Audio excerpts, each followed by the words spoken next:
Welcome back, and in today's video we are going to be talking about an upcoming extraction shooter currently in closed beta named Arena Breakout Infinite versus Escape From Tarkov. There's plenty of controversy surrounding both titles at the moment, but this video isn't really about that, and I'm not that guy. You're not going to catch me over-dramatizing 5 lines of code or a 3D rendering of a dust cover for clicks because, honestly, I don't want to argue with people who don't know enough about either of those two things to draw any definitive conclusions about any of it, mostly because I'm also one of those people. So I'm going to try to avoid giving my opinion on which is better or which is in the wrong and etc, and stick to the tangible differences between the two in terms of features, including a few different potential solutions to one of Tarkov's biggest problems: cheaters. Just to give you an idea of where this information is coming from, I have about 9,000 to 10,000 hours in Tarkov, and I'm just shy of level 30 in Arena Breakout, so I feel I've played enough of both to offer an objective opinion. And for clarity, to this point, Escape From Tarkov has been my favorite video game of all time, so just bear that in mind as I go over the differences for you. However, even with all those hours in Tarkov, I still forget to load into raids with armor on every now and again, so I know I'm going to forget some things or miss some things here and there, so when I do, I'm hoping you're going to correct me and put that into the comments below. Most of the best quality of life improvements in this game are actually off-raid items or interfaces, but let's go through the in-raid items first because there's quite a few of those as well, and they make that gameplay just that much better. The first thing you're probably going to notice if you're a Tarkov player when you load into Arena Breakout Infinite is how smoothly the game runs. I mean, compared to Tarkov, this game runs smoother than a penguin covered in astroglide sliding down an iceberg. It's no secret that Tarkov has struggled with being CPU bound and really hasn't found its footing in terms of optimization. Even when the game runs smoothly, I still feel like there's a lot of stutters and lag and just all sorts of different things that don't normally occur in other games. I have a fairly robust system, and when I logged into this game for the first time, I was running 160 frames easily. I changed some settings, increased some graphics settings across the board, and I am generally somewhere between 120 to 145 frames, and it just runs as smooth as can be. Outside of that, pretty much everything interface related seemed to work pretty fluidly. I didn't have any issues with anything in RAID at all. On top of that, you've got a compass in your HUD, you've got waypoints on that compass, the in-game map, which I'm not sure if that's good or not. You are taking some of the challenge away to a certain extent, but with the in-game map you can see all of your squad mates, you can see where they've died, you can see where your extracts are compared to where you are at, and there are even conditions listed on each of those extract points so you can know whether or not you're going to be able to use that particular extract or not. On top of that, you can actually see your squad mates in the UI right in front of you as well. If they're close enough, you'll have an indicator that that's them, so this helps to kind of correlate movements and sounds and whether or not that's your buddies or not. For now, there is no friendly fire. I don't know if that's meant to be post-release or not, but as of right now, it doesn't matter if you shoot your buddies, it doesn't do anything. Finding this next one out was pretty big for me considering that most of my YouTube videos seem to gravitate towards Tarkov's audio or, lack of its functionality. All of the audio in this game seems to work. It's a far more simple system. The occlusion and vertical audio, though, do seem to work quite well. The system works in such a way that when you are obstructed or there is an occluded person making some noise or thing, you have this sort of echo to that particular sound that tells you it's either inside or it's upstairs, something of that nature, and if you kind of angle your head around, it's usually fairly easy to locate in terms of its elevation. Now, the maps are a little bit more simple than Tarkov maps, so that could also have something to do with this system being more effective, but it's definitely working better, and it's a lot easier to locate enemies and pinpoint where they're at precisely using the game audio with Arena Breakout Infinite. And lastly, on the audio, I didn't find any areas where there was like no audio or no occlusion, these like weird little buggy areas in Tarkov, or those strange sounds where you thought you heard something and it turned out to be absolutely nothing.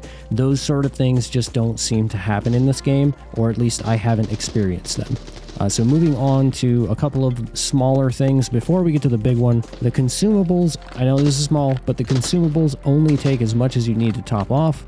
There's absolutely no pip scope lag. I do assume that they use a picture-in-picture scope because the frames do drop, but there's no stutter to that drop. It seems to be very smooth, and the drop is not that significant depending, on what your settings are, I'm sure. Throughout my raids, I didn't experience any issues with hit registration, and even if I did, there's an out-of-raid display where you can actually look at your fights and see where the enemy hit you and where you hit them. So it does a good job of telling you what's landed or what you've missed. And yeah, we'll get more into that system later, but it's pretty cool. Containers that stay open when looted. This is something Tarkov used to have, but they got rid of it for some unknown reason.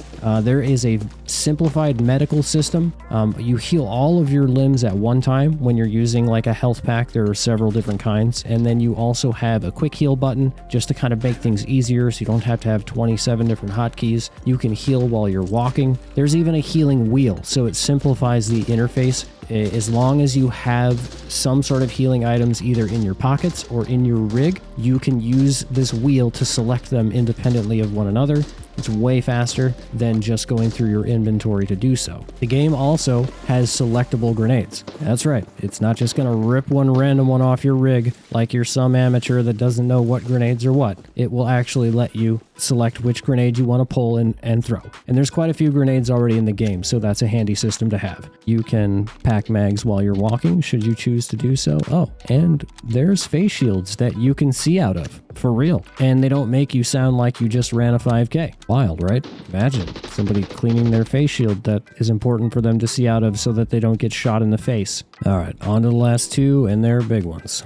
The first of which is the anti-cheat that this game uses. It's called ACE, or Anti-Cheat Expert. It is in fact owned by Tencent and is quickly becoming one of the more popular anti-cheats on the market today. Whether or not that statement gave you the urge to get out your tinfoil hat, as far as I can tell, this is a pretty effective anti-cheat in my cursory search of the interwebs. I'm going to link you a video below to a YouTuber with a little over 130,000 subscribers who's been playing this game for 14 months, in which he says he's run across 2 hackers the entire time. Clicking around in various other places such as Reddit and other YouTube videos, I really can't find much bad about this particular anti-cheat aside from the fact that some people still seem to think that kernel modules are the devil, even though, every modern anti-cheat is using them now. Doesn't seem to be running when the game is off. I think that's the most important thing, but I am no expert on that topic for sure. So if you guys have some input about the anti-cheat specifically, throw it in the comments below. I'd love to hear about it. The very last thing, and second most important difference between this game and Tarkov in Raid, is that you do not freakishly eat candy bars in one bite, and you actually put a straw in your juice box when you drink it. All right, now it's time to move on to the out of raid stuff. This is a much bigger and better section in my opinion. There are all kinds of things that have been improved upon that were already present in Tarkov. They just needed some polish that they, for whatever reason, didn't get over the course of 12 to 14 years, so let's get on to that. One of the biggest differences you're going to notice right away is that this game is free to play. Their monetization model listed on the website indicates that there are going to be microtransactions which are only cosmetic and or convenience related to the game to continue funding it. Now, it remains to be seen if there's some kind of hidden facet of development that they're going to try to charge us $250 for later, but that seems unlikely because if anything has been done well by Tencent, it's monetizing other people's games. One of the first things you're probably going to notice when you log into this game is how similar your storage is to Escape from Tarkov. There is going to be one thing that seems very different to you though, and that is going to be the complete and utter lack of back-end errors which force you to relive the last 5 minutes of your life over and over and over.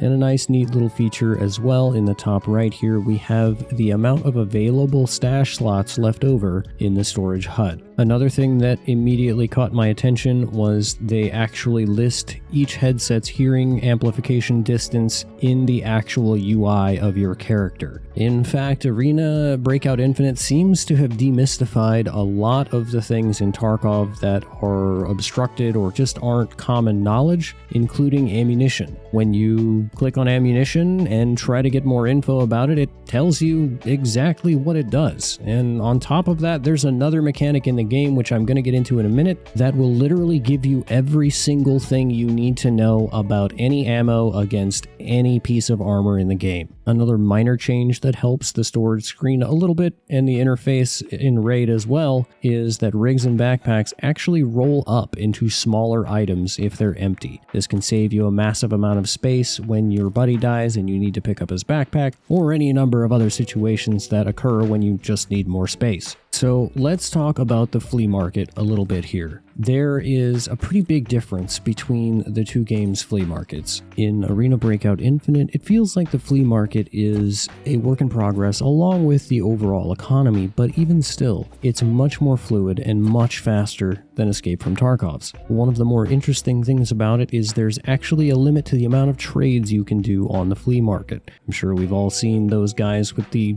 over 9,000 market rating on Escape from Tarkov who are selling 100 GPUs at a time. Yeah, those guys are real money traders, and these limits are probably set up to prevent that sort of activity. Another interesting RMT countermeasure is what they refer to as operational supplies in Arena Breakout Infinite. It's kind of like a reverse found in RAID for Escape from Tarkov. Basically, anything you buy outside of the flea market, aside from firearm lower receivers, is going to have what is called the operational supply marker on it, and this applies to mission rewards as well and a few other things. Basically, what this means is you cannot resell that thing on the market without first taking it into a raid. The nice thing about this system is that if you purchase a weapon and you modify it to a point where it's usable, and then you take it into a raid and decide that you don't like it, you can just turn right back around to the marketplace and sell it for next to what you bought it for. Not quite because of the listing fees, but you're not out that much money. You got rid of the gun as opposed to it just sitting there festering in your inventory like in Tarkov, or just vendoring it to an NPC at a fraction of its cost. This market is also significantly easier and faster to use than Escape from Tarkov's because there is a preset price it will give you for every item, and it's fairly accurate. Generally, if you're listing these items at that price, they're going to go, but should you want to micromanage it, there is the data there to do that as well. The last thing I can think about in the market that makes it a little better than Tarkov's is that you can actually back out of your group interface once you've readied up with your party members and access the market and kind of browse all of the different things there while you're waiting for your group to ready up. Moving on to the next improved interface, we're going to talk about the gunsmith.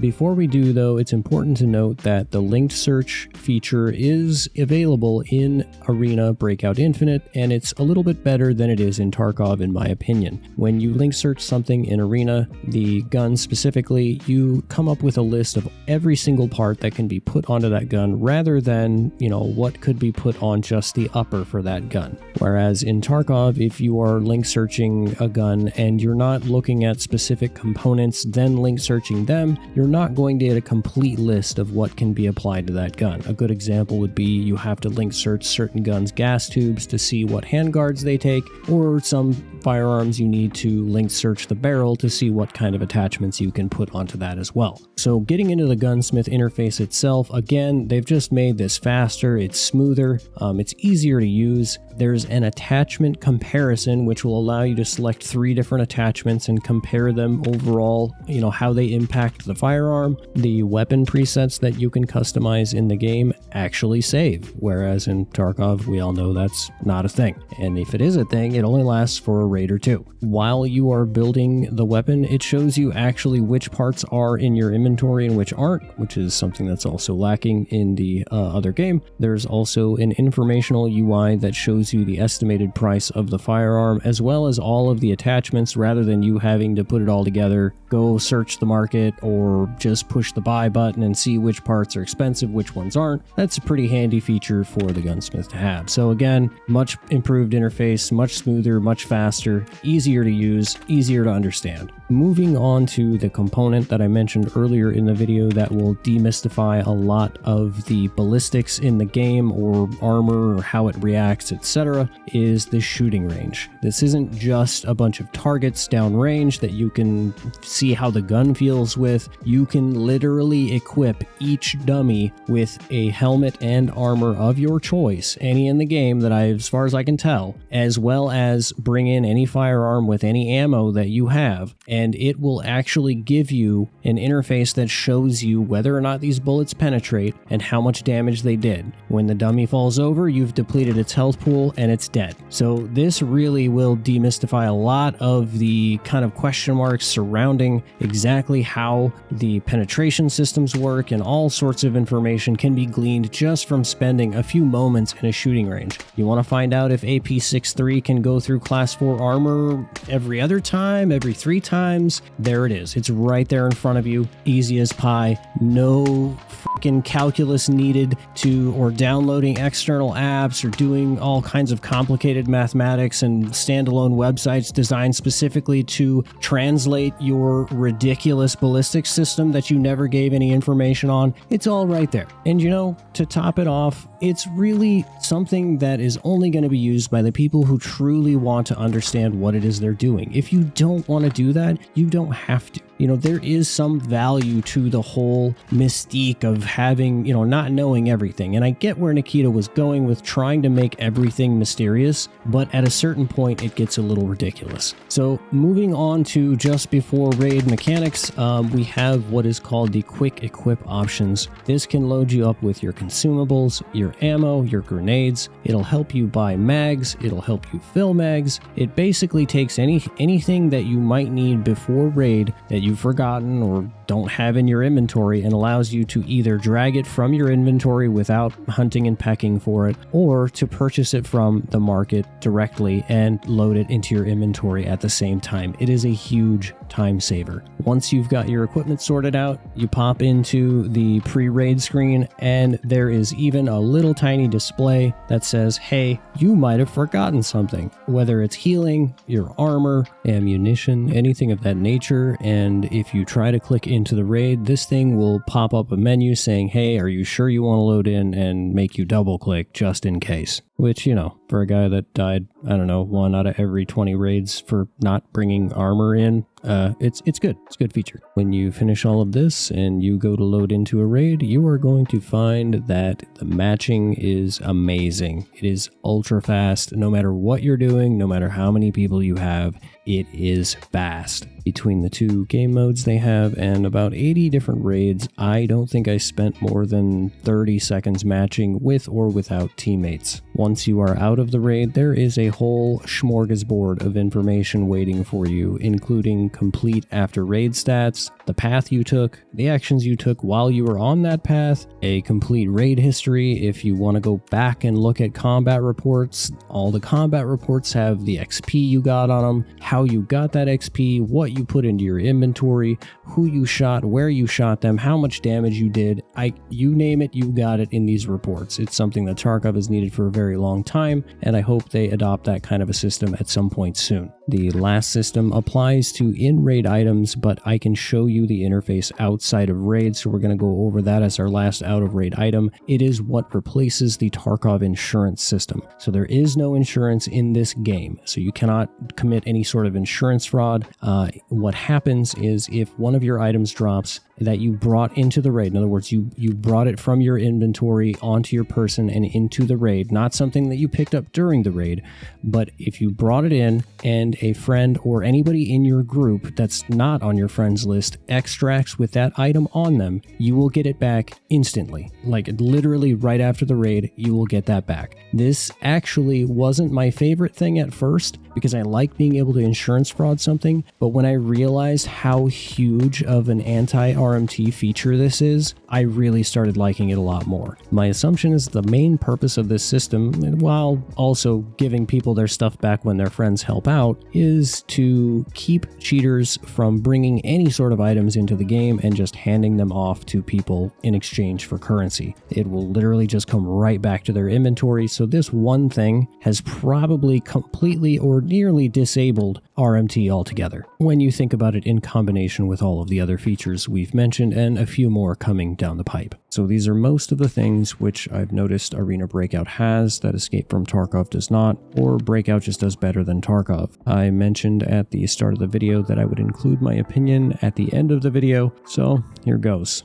In my mind, Escape from Tarkov is a generational masterpiece, regardless of whether or not it has all of the features I just mentioned in this video. No past, present, or future game will ever change my mind about that. I paid Battlestate Games $100 for nearly 10,000 hours of entertainment. That is insane. And even if I did end up paying them another $250 to fund their recovery from the mistake of attempting to develop as well as square peg round hole the promotion of Tarkov Arena, it would still be the best money I've spent on any form of entertainment in terms of dollars to time spent. But when you say you're going to do something in the gaming world after someone pays you money to do it, the deal is done. I certainly wish BSG hadn't decided to lie to its player base twice for additional funding, and that's kind of what makes this next part a little bit easier for me. The extraction shooter genre undeniably owns its inception, if not its pinnacle, to BSG. It's a legacy they can rightfully be proud of. However, as with any groundbreaking concept, the allure of success breeds emulation. And success is not static, but a catalyst for further innovation, exploration, and, unfortunately, sometimes exploitation. Escape from Tarkov's popularity and maybe a little perceived vulnerability has drawn some very real competitors to their market. This is just the way of the gaming industry, or any other industry for that matter. I'm just surprised it's taken 12 years. To this point, most of those competitors have failed to capture even a glimmer of what Tarkov feels like to me, but Arena Breakout Infinite certainly has managed that. While its similarities are undeniable, it's important to recognize that imitation doesn't always equate to inferiority. Arena Breakout Infinite may stand in the shadow of its predecessor, but it's poised to take a serious chunk of Tarkov's future revenue by positioning itself as a more accessible and user-friendly extraction shooter that manages to maintain its challenge and replayability, which is where all those previous imitators failed. This shouldn't really come as a surprise though, because the company that crafted Valorant from Counter-Strike's influence and kind of League of Legends from Dota's is probably here to stay, whether you or BSG likes it or not. So if I had to choose tomorrow between the two and never play the other one again, well, the answer to that is 42. Good luck and have fun.